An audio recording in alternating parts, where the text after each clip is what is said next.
নবাবের মতো আর কত বসে বসে খাবা? যাও এই কাপড়গুলো ধুয়ে নিয়ে আসো। বিয়া কইরে ভেজালে পড়ে গেলাম, এখন বইয়ের কাপড় ধুইতে হয়।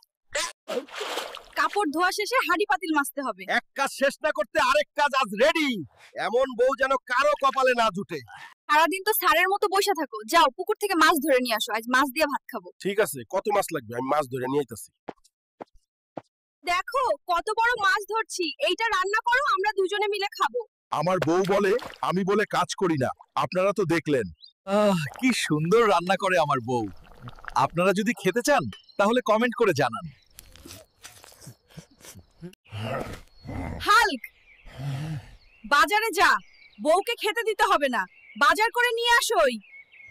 আমারে 2 কেজি মাংস দাও। কিরে হাল্ক, বিয়ে করলি দাওয়াতও দিলি নে।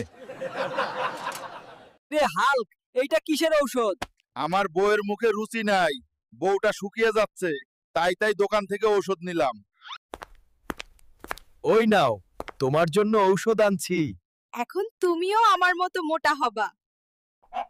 এ ধরনের ভিডিও পেতে এখনই আমাদের চ্যানেলটি সাবস্ক্রাইব করে সাথেই থাকুন।